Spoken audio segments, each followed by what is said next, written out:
What do you make out of first the caucus of Southeast senators, the meeting that they had last week? Well, thank you so much. I believe that the Southeast senators, I think there was just 10 of them out of the possible 15. They are well in their rights to articulate their positions. It's rather unfortunate, in my own thinking, that they are not gathering to articulate viewpoints as to the issues touching the ordinary man of the Southeast, that they are addressing issues that affect mostly them, their interests, and their purpose.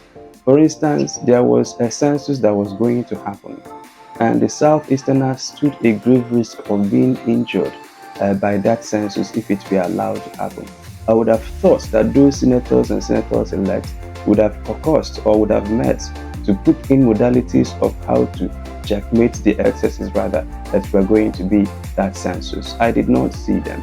There are a lot of issues happening in the Southeast today, and then you won't see them meet. But today it has become imperative for them to run around like headless chickens looking for what to get, and then they are now dragging the name of Southeasterners in this case. Make no mistake about this, their meetings had nothing to do with the Southeast. If Orji Zokalo feels cheated out of his party, he should cry as Orji Zokalo, not as a Southeasterner. Because he does not represent us. If he is receiving the shorter end of the stick in his own political party, he should say that Orji Zokalo was zoned out, not the Southeast. Today, many Southeasterners are not interested in their senatorial positions. Many Southeasterners are not interested in speakership positions. Many Southeasterners are indeed not interested in playing second fiddle. We fielded the best presidential candidate in this election. And a lot of us feel that the election and the processes were not quite seamless. As you would know, those cases are still hanging in court. You have the issue of 25% requirement. You have the issue of possible dual citizenship.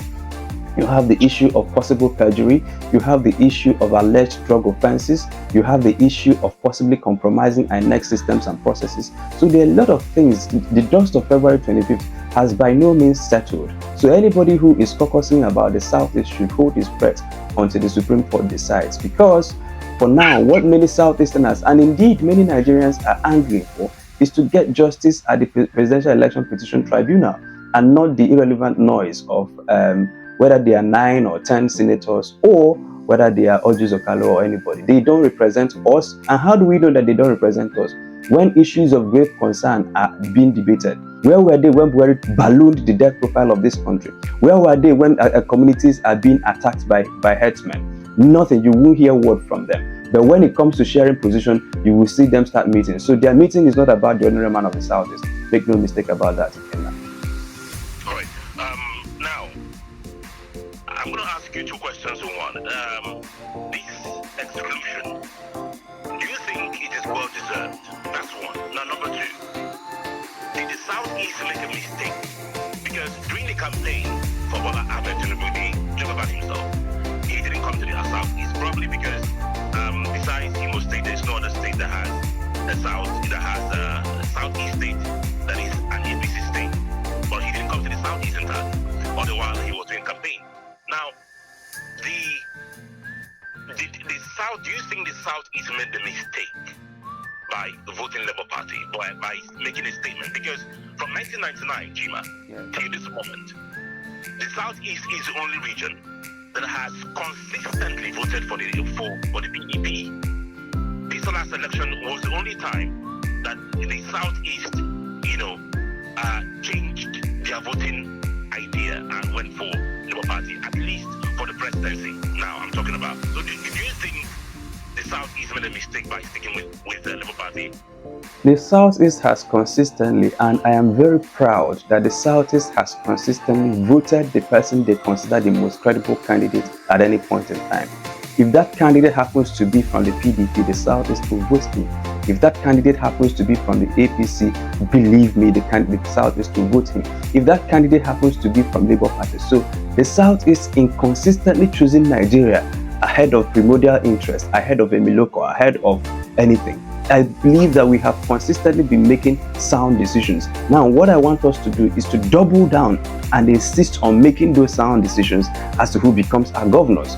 And I will double down and insist on making those sound decisions as to who becomes our senators. That we double down and make sound decisions as to who becomes our federal representatives, and then cascade it down to state representatives and then the local governments and even councillors. Because anytime you consistently vote credible candidates, it lifts, whether or not the person wins, it lifts the collective political discourse in that conversation. Look at the entrance of P2B in this very election. As you would know, because of the energy that he brought into the campaign and the dynamism, people are no longer talking about frying corn, eating akara on the road. You are hearing sensible public policy arguments. That's just him being a candidate. And for him to have received that kind of support across board, but even more so in the Southeast, shows you that this is going to inspire a lot of credible candidates to emerge. And from his entrance, watch out what is going to happen in 2027 and in some of the elections that are going to come before that. You will see the beginning of acceptance of credible candidates. So that is, the Southeast has never made a mistake in voting credible candidates. Then you ask whether or not the Southeast is zoned out. I don't think that is the case. Nobody has zoned out the Southeast. I don't think. Because if you're going to be talking about the Southeast, then talk about the pains of ordinary Southeasterners. Southeasterners, just like every other Nigerians, buy bread at 1,000 naira a loaf. Southeasterners buy their bags of rice at you know how much a bag. Southeasterners queue to buy petrol like their counterparts everywhere in Nigeria. Southeasterners don't pluck dollar from the tree to import their goods. They have to strive like every other Nigerian. These are the issues. We don't have a port in the Southeast. These are the issues. There is insecurity everywhere, even more so in the Southeast. These are the issues affecting everyday person. There are a lot of toll gates, not toll gates now. There are a lot of collection points between the time you clear your goods at the wharf and then before it enters the Southeast. These are the issues. These are the issues that should be discussed, not who gets what. Even if you make a Southeasterner the president of the Senate and then make the Southeasterner the Speaker of the National Assembly and then make the Southeasterner the Deputy Senate President and make the Southeasterner, what material benefits will accrue on the account of that to the ordinary Southeasterner? None. Take a look at the Northwest. That zone has consistently, without fail, produced the president of Nigeria. Now look at poverty rate in the Northwest and compare it to other regions in Nigeria. Look at the insecurity. Even in Buhari's home state of Katsina, where he comes from, his people cannot go to bed with two eyes closed, and they have produced the president. Look at the illiteracy, adult illiteracy rate in the Northwest. Look at the child dropout rate in the Northwest. Look at infant mortality, maternal mortality. Just go and look at the mixed survey and see how the ordinary Northwesterner has fared under Buhari's presidency. So there is no guarantee that if you make a Southeasterner the Senate president or whatever, that the lives of ordinary Southeasterners will take a leap. What we are going to focus on at every point of the discussion is what are the sensible policies and programs that will lift and that will add meaning to the lives of everyday Southeasterners and indeed the lives of everyday Nigerians. Leave the political discussion of who gets what. That is not to be discussed. If we're going to discuss it at that level, because we are discussing the 2023 election, then it's only fair to discuss that at the presidential level, where the Southeast presented the most credible candidate, the most acceptable candidate, and if you take it further, it might even be that is the candidate Nigerians voted for. Unfortunately, INEC happened. And so today the focus should be on how do we reclaim that mandate and not how are these, pardon my language, these beggars begging for positions to line their own pockets. They have been in the Senate for how many years? Orji Zokalo had been a governor for 8 years. He had been a senator. Look at his utterances. Where was he on Electoral Act amendment? This is the same Orji Zokalo that told us that they cannot amend the Electoral Act because his community does not have network. But now his community has network to make him Senate president. But when we are talking about redesigning the election management system, he opened his mouth to say that his community does not have network, therefore that they shouldn't be online voting and online transmission. Those arguments, his records are still there. Today he's claiming to be a Southeasterner. He is not a Southeasterner. He is just a politician looking for his pocket. Okay, the last part of question I'm going to ask you is, this last election really raised a lot of dust, and many Nigerians begin to question the oneness, the indivisibility of Nigerian state. Now, we've had so many people ask me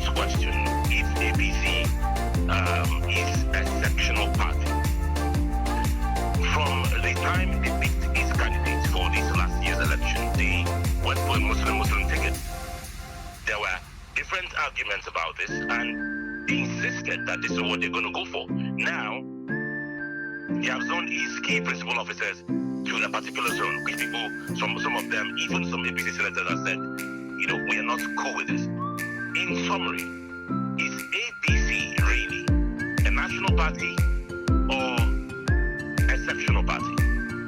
Well, to my view, the APC has not done as well as perhaps its predecessor in power. When I say predecessor, I mean PDP, who had been in power between 1999 and I think 2015. The PDP, at least under Obasanjo, under President Umaru Musa Yar'Adua, and then under Goodluck Jonathan, tried to pay attention to the ethnic religious sensibilities of Nigeria. All you had to do was to go and look at Obasanjo's appointments. Also go and look at President Umaru Musa Yar'Adua, God bless his soul, his appointments, and even his policies. Remember, it was Umaru Musa Yar'Adua who negotiated the peace we are now enjoying in the south of Nigeria through his amnesty program. And then look at Buhari's leadership style. And so Buhari had not, in my own view, and then because we are talking about APC, so Buhari's government is an APC government.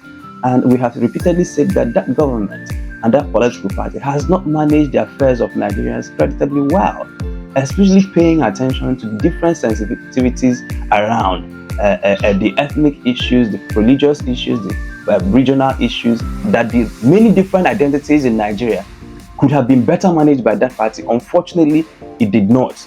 And then, instead of trying to correct that mistake through the window of opportunity that was presented to them by the 2023 elections, they doubled down on that and then continued with that, dividing the nation into two equal halves and deciding on where to play. Again, I think you mentioned it earlier when you talked about the campaign visitations of Bola Ahmed Tinubu. I think he went to Ebonyi State, I believe.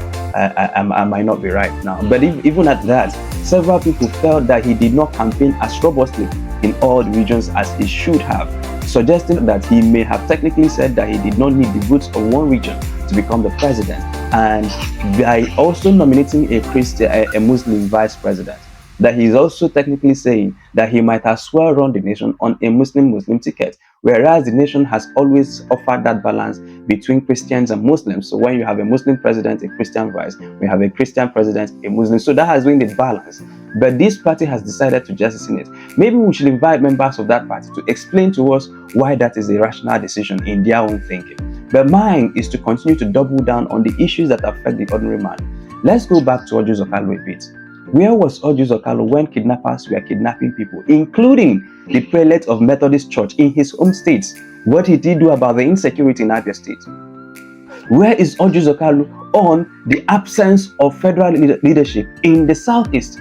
Where is Orji Okalu on developing a seaport in Orashi and then in the other river?